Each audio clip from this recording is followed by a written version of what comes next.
एक चालक कुमार ने पूछे बीरबल से 3 अनोखे सवाल। एक दिन अकबर के दरबार में एक अजीब सा आदमी आया। फटी हुई धोती, कंधे पर रस्सी, सिर पर पगड़ी और चेहरे पर चालाकी की झलक।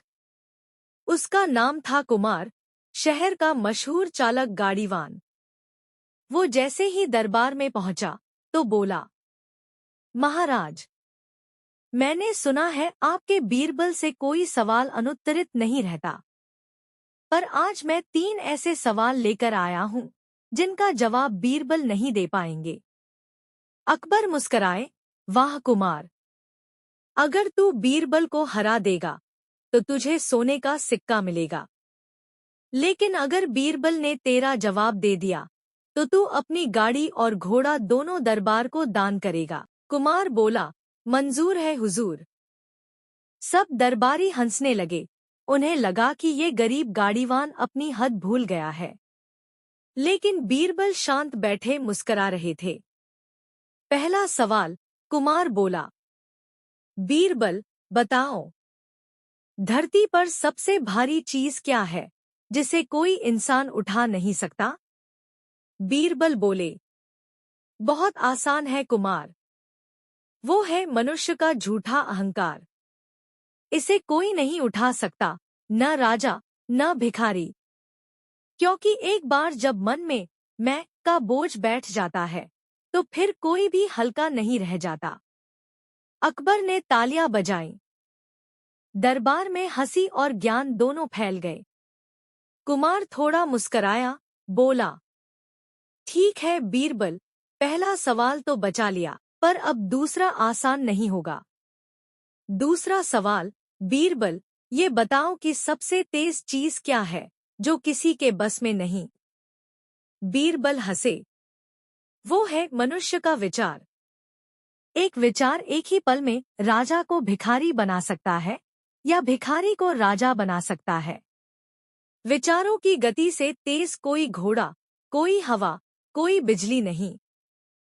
अकबर बोले, वाह बीरबल, यह तो सोने से भी कीमती जवाब है। दरबारियों ने फिर तालियां बजाईं। कुमार अब थोड़ा असहज हुआ, लेकिन उसने आखिरी चाल फेंकी। तीसरा सवाल, बीरबल, अगर तुम्हें जीवन में कभी सब कुछ मिल जाए, दौलत, सम्मान, ज्ञान, मित्र और सुख, तो फिर इंसान को क्या चाहिए?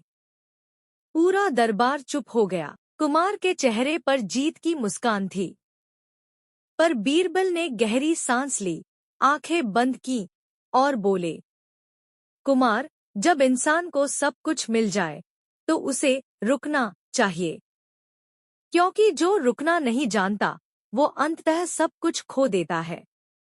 बीरबल की आवाज गूंज उठी, कभी कभी जो रुक जाता है वही अमर हो जाता है, और जो भागता रहता है वो इतिहास में खो जाता है।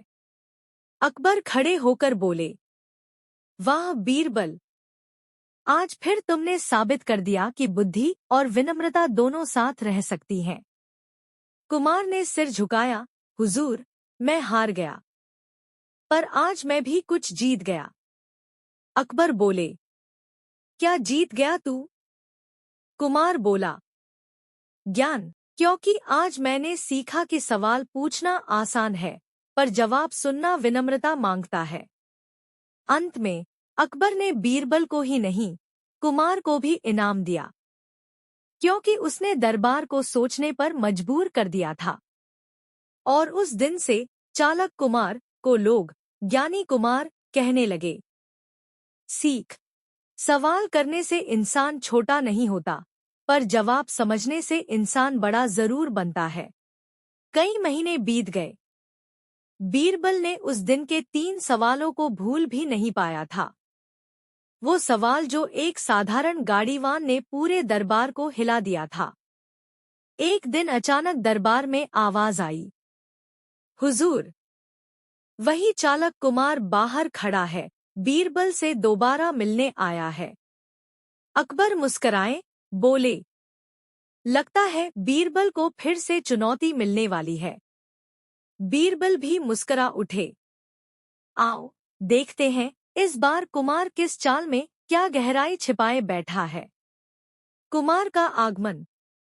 कुमार इस बार साधारण कपड़ों में नहीं, बल्कि थोड़ा संभल कर आया था।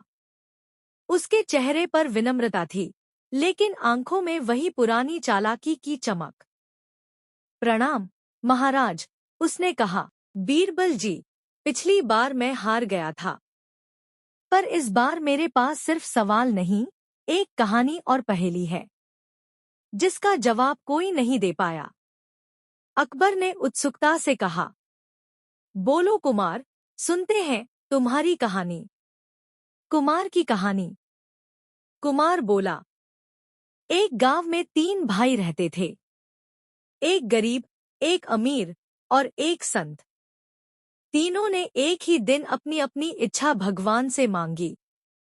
गरीब ने कहा, भगवान, मुझे धन दो। अमीर ने कहा, भगवान, मुझे और नाम दो। और संत ने कहा, भगवान, मुझे शांति दो। तीनों को उनकी इच्छा मिल गई। पर 1 साल बाद तीनों फिर भगवान के पास पहुंचे। गरीब दुखी था क्योंकि उसे धन तो मिला, पर नींद नहीं मिली। अमीर उदास था क्योंकि नाम तो मिला, पर चैन चला गया। संत मुस्करा रहा था क्योंकि उसे कुछ मांगना ही नहीं पड़ा। कुमार ने बीरबल की तरफ देखा और बोला, अब बताओ बीरबल, इन तीनों में सबसे अमीर कौन था? बीरबल का जवाब। बीरबल ने कुछ पल आंखें बंद की और बोले, कुमार, सबसे अमीर वो नहीं जो सब कुछ रखता है, बल्कि वो है जो कुछ नहीं खोता। और जो संत कुछ नहीं मांगता, वो कभी कुछ खोता भी नहीं। इसलिए उस कहानी का संत सबसे अमीर है। दरबार तालियों से गूंज उठा। कुमार मुस्कराया। आपके जवाब में तर्क है बीरबल, लेकिन अब असली पहेली आती है। कुमार की दूसरी पहेली। कुमार ने जेब से एक छोटा सा शीशा निकाला। ये शीशा मैंने रास्ते में पाया। इसमें हर कोई अपना चेहरा देख सकता है, पर मैं चाहता हूँ, बीरबल, इसका असली मतलब बताओ।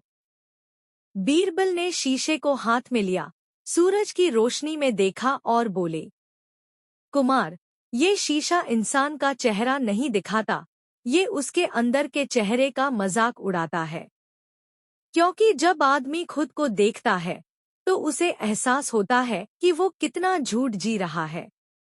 इसलिए शीशा सबसे बड़ा सच बोलने वाला है, लेकिन कोई उसे सुनता नहीं। अकबर खड़े हो गए। वाह बीरबल, आज तुमने दर्शन को भी मजेदार बना दिया। तीसरा मोड़, कुमार का रहस्य। कुमार ने गहरी सांस ली। बीरबल, अब मैं एक सच्चाई बताता हूँ। मैं कोई साधारण चालक नहीं, बल्कि एक विद्या खोजक हूँ, जो अलग अलग राजाओं के दरबार में जाकर बुद्धि की परीक्षा लेता है। पूरा दरबार दंग रह गया। अकबर बोले, तो तू असली में कोई राजसी दूत है? कुमार बोला, नहीं महाराज, मैं किसी राज्य का नहीं। मैं बस यह देखता हूँ कि इस धरती पर अब भी ज्ञान जिंदा है या नहीं। और मुझे खुशी है कि वो दिल्ली के इस दरबार में बीरबल के भीतर जिंदा है। बीरबल का उत्तर। बीरबल मुस्कराए। कुमार, अगर तू विद्या खोजक है, तो मैं तुझे ज्ञान का दर्पण कहता हूँ, क्योंकि तू लोगों के भीतर से बुद्धि निकाल लाता है। कुमार ने झुककर प्रणाम किया। और मैं बीरबल को मौन का ज्ञानी कहता हूँ, क्योंकि इनके जवाब में शोर नहीं, शांति होती है। कहानी का अंत। कुमार दरबार से विदा हुआ, पर जाते जाते उसने कहा, बीरबल जी, अगली बार मैं सवाल नहीं लाऊंगा, बल्कि एक जाल लाऊंगा। देखते हैं आपकी बुद्धि उसमें फंसती है या नहीं। बीरबल हंसे। कुमार, अगर तू जाल लाएगा, तो मैं अपने जवाबों से उसमें मछली की तरह तैर जाऊंगा। सीख। कुछ महीनों बाद अकबर के दरबार में हलचल मच गई। द्वारपाल दौड़ता हुआ आया। हुजूर, वो चालाक कुमार फिर आ गया है। और इस बार उसके साथ एक बड़ा सा लोहे का पिंजरा है। अकबर मुस्कराए बोले, लगता है इस बार वह सचमुच बीरबल को फंसाने आया है। बीरबल ने कहा, हुजूर, जाल हो या सवाल, देख लेते हैं किसका दिमाग तेज चलता है। कुमार का प्रवेश। कुमार इस बार पहले से ज्यादा आत्मविश्वासी था। उसने दरबार में झुककर प्रणाम किया और कहा, महाराज, जैसा वादा था, मैं आज बीरबल के लिए एक जाल लेकर आया हूँ। अगर बीरबल इससे बाहर निकल पाए तो मैं अपना नाम बदल दूंगा। अगर नहीं तो उन्हें मानना होगा कि हर दिमाग में एक नादानी जरूर होती है। अकबर ने उत्सुक होकर कहा, चलो कुमार, दिखाओ तुम्हारा जाल। कुमार का जाल। कुमार ने उस लोहे के पिंजरे की ओर इशारा किया। उस पिंजरे के भीतर 3 वस्तुएं रखी थी। एक कांच का कटोरा, 2 एक जलती हुई मोमबत्ती, 3 और एक बंद किताब। कुमार ने कहा, बीरबल, ये तीनों चीजें एक दूसरे से जुड़ी हैं। अगर तुम बता दो कि इन तीनों का रहस्य क्या है और इनमें से कौन सी सबसे खतरनाक है, तो मैं मान लूंगा कि तुम सच में बुद्धि के सम्राट हो। दरबार सन्न हो गया। हर कोई सोचने लगा, ये तो दिखने में साधारण चीजें हैं, पर इसमें जाल क्या है। बीरबल का पहला उत्तर। बीरबल ने पिंजरे के पास जाकर धीरे से कहा, इस कांच के कटोरे में न तो सोना है न चांदी, पर अगर कोई इसे गिरा दे तो टूट जाता है।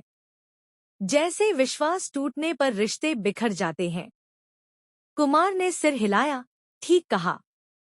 फिर बीरबल ने मोमबत्ती को देखा। ये रोशनी देती है पर खुद जलती है। जैसे ज्ञान जो दूसरों को उजाला देता है, पर अपने अहंकार को जलाकर ही चमकता है। कुमार मुस्कुराने लगा।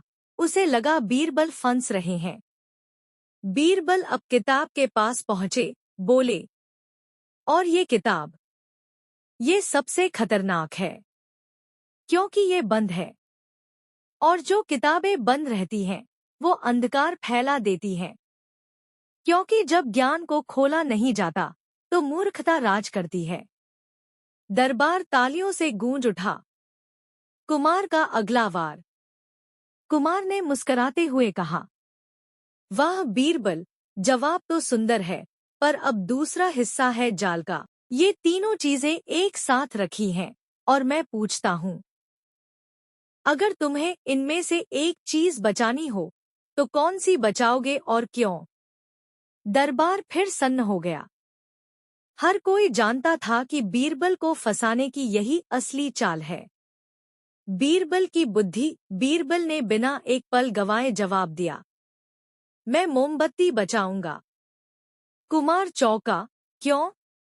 बीरबल बोले, क्योंकि अगर रोशनी रहेगी तो मैं बाकी दोनों को फिर से बना सकता हूँ। कटोरा टूटा तो नया बना लेंगे, किताब जली तो फिर से लिख लेंगे, पर अगर रोशनी बुझ गई तो न मैं देख पाऊंगा न सोच पाऊंगा। अकबर खड़े हो गए। वाह बीरबल, तूने तो जाल को ही रोशनी बना दिया। कुमार का आखिरी जाल। कुमार अब थोड़ा गंभीर हुआ। उसने कहा, ठीक है बीरबल, तुमने हर जवाब से मुझे हराया, पर अब मैं एक अदृश्य जाल डालता हूँ। अकबर ने पूछा, अदृश्य जाल? कुमार बोला, हाँ महाराज, वो जाल जो किसी धातु का नहीं, बल्कि मन का होता है। मेरा सवाल है, अगर एक दिन तुम्हें एहसास हो जाए कि तुम्हारी सारी बुद्धि बेकार थी, तो क्या तुम खुद को बुद्धिमान कहोगे या मूर्ख? पूरा दरबार चुप।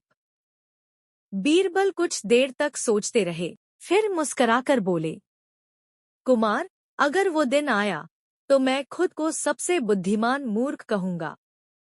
क्योंकि जो अपनी मूर्खता पहचान ले, वही असली ज्ञानी होता है। कुमार की हार और विजय। कुमार धीरे धीरे झुक गया। उसकी आंखों में आंसू थे।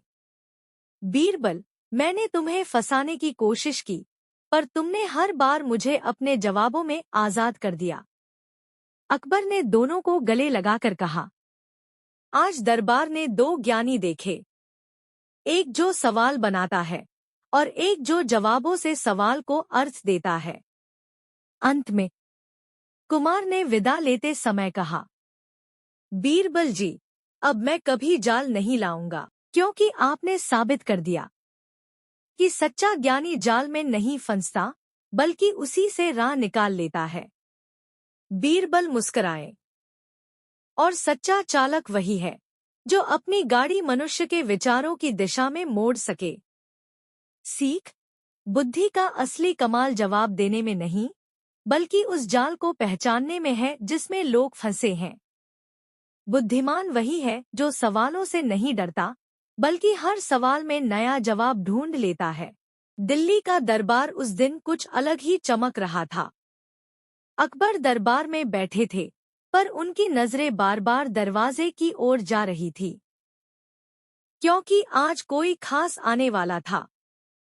वो था वही चालक कुमार जो पहले 3 बार बीरबल को सवालों और जालों में उलझा चुका था।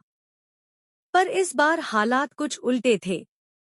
कुमार और बीरबल मिलकर किसी और की परीक्षा लेने वाले थे, और वो कोई और था खुद महाराज अकबर। शुरुआत का खेल। कुमार ने दरबार में प्रवेश किया, हाथ जोड़कर बोला, प्रणाम महाराज। अब की बार मैं बीरबल को हराने नहीं, बल्कि आपके साथ एक छोटा सा खेल खेलने आया हूँ। अकबर मुस्कुराए, कुमार, अब तू बीरबल का साथी है या फिर दरबार का नया नटखट खिलाड़ी? बीरबल बोले, हुजूर, आज कुमार और मैं आपको 3 सवाल पूछेंगे। हर सवाल का जवाब सिर्फ दिल से देना होगा, दिमाग से नहीं। अकबर बोले, दिल से? फिर तो ये खेल खतरनाक होगा। दरबार हंसी से गूंज उठा। पहला सवाल। कुमार आगे बढ़ा और बोला, महाराज, मान लीजिए कि एक दिन आपके पास 2 रास्ते हैं। एक रास्ता आपको सत्य की ओर ले जाता है और दूसरा सुख की ओर। तो आप कौन सा रास्ता चुनेंगे? दरबार में सन्नाटा। अकबर ने गहरी सांस ली और बोले, कुमार, मैं सत्य वाला रास्ता चुनूंगा, क्योंकि सुख तो पल भर का होता है, पर सत्य हमेशा के लिए। बीरबल मुस्कुराए, बहुत खूब महाराज, पर याद रहे, जो सत्य चुनता है उसे कभी कभी सुख से समझौता करना पड़ता है। अकबर बोले, तो ठीक है बीरबल, अगला सवाल तुम पूछो। दूसरा सवाल। बीरबल ने मुस्कुराते हुए पूछा, महाराज, अगर आपको एक दिन के लिए गरीब किसान बना दिया जाए और आपको कोई नहीं पहचानता, तो क्या आप फिर भी उतने ही प्रसन्न रहेंगे जितने आज हैं? अकबर हंस पड़े। बीरबल, अगर मैं किसान बन गया तो मैं खेत जोतते हुए भी मजा लूंगा, क्योंकि राजा बनने से पहले मैं भी इंसान हूँ। और जो इंसान रहना भूल जाए, वो किसी का राजा नहीं। कुमार ने ताली बजाई। वाह महाराज, आपने आज पहला राजसी जवाब दिल से दिया। तीसरा सवाल। दोनों की चालाकी। अब तीसरा और सबसे कठिन सवाल दोनों ने मिलकर पूछा। बीरबल बोले, महाराज, अगर एक दिन आपके सामने 2 लोग हों, एक जो सच बोलकर आपका अपमान करे और दूसरा जो झूठ बोलकर आपकी तारीफ करे, तो आप किसे अपने दरबार में रखेंगे? पूरा दरबार चुप हो गया। अकबर ने कुछ देर सोचकर कहा, मैं उस आदमी को रखूंगा जो सच बोलकर मेरा अपमान करे, क्योंकि वो मेरा दर्पण बनेगा, जबकि झूठा सिर्फ मेरा मुखौटा बनेगा। बीरबल और कुमार ने एक दूसरे को देखा। उनके चेहरे पर संतोष था। खेल का खुलासा। अकबर ने मुस्कुराते हुए कहा, तो अब बताओ बीरबल, कुमार, ये खेल असल में था क्या? बीरबल बोले, हुजूर, ये कोई खेल नहीं था। ये राज्य की परीक्षा थी, क्योंकि जो राजा दिल से सोचता है वही अपने प्रजा के दुख को समझ सकता है। कुमार बोला, मैंने बीरबल से सीखा कि सवाल पूछना ही नहीं, बल्कि जवाब सुनना भी एक कला है। और आज हमने देखा कि अकबर उस कला के उस्ताद हैं। अकबर की मुस्कान। अकबर हंस पड़े। तो अब ये तय हो गया कि मेरे दरबार में 3 ज्ञानी हैं। एक जो सवाल करता है, कुमार, एक जो जवाब देता है, बीरबल, और एक जो दोनों को इनाम देता है, मैं। पूरा दरबार ठहाकों से गूंज उठा। कहानी का अंत। उस दिन के बाद अकबर ने आदेश दिया, हर महीने दरबार में ज्ञान सभा होगी, जहां कोई भी व्यक्ति आकर सवाल पूछ सकता है, बिना डर के। कुमार उस सभा का पहला सदस्य बना और बीरबल उसका मार्गदर्शक।